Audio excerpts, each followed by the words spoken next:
विश्व महासागर दिवस अवसर में ब्रह्मपुर सबुज बाहिनी पक्षर गोपालपुर बेलाभूमि में सामुद्रिक जीव विरल ओलिव रेडल कोइंछों सुरक्षा नहीं सचेतनता कार्यक्रम कार्यक्रम में अंतर्जातीय स्तर में ख्यातनामा विशिष्ट फोटोग्राफर हैदराबाद स्थित श्री सतीश लाल ओलिव रेडल कोइंछों डॉक्यूमेंटरी निकटरे विश्वर द्वितीय सर्वोच्च फोटोग्राफी संस्था द्वारा निजर फोटोग्राफी पुरस्कृत होते द्वारा उत्तोलन ओलिव रेडल कोइंछों फोटो गुड़िक विशेषकर ऋषिकुलिया महाण उत्तोलन फोटो गुड़िक बेलाभूमि सर्वसाधारण प्रदर्शनी सचेतनता कार्यक्रम में मुख्य अतिथि भाव भारतीय प्राणी सर्वेक्षण जैव वैज्ञानिक श्री अनिल महापात्र जोगदे प्रदर्शित फोटो गुड़िक उपर आलोचना करथिले।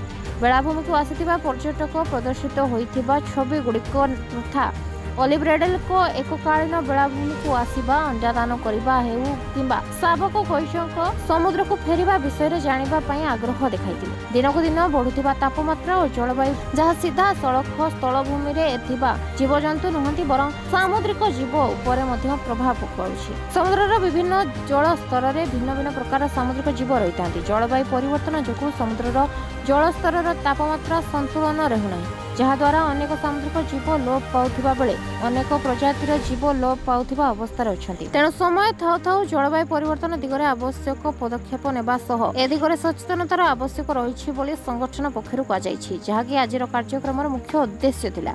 ए सचेतनता कार्यक्रम रे ब्रह्मपुर सबुज बाहिनी सभापति शिवराम पाणिग्राही, संपादक ए प्रकाश, आंचलिक विकास परिषद सभापति सागर कुमार पात्र, संपादक विजेंद्र माझी, पी विनोद, जे विनोद, आकाश राउत, रवि साहाणी, मुन्ना शतपथी समेत फोटोग्राफर सतीश प्रमुख उपस्थित थिले।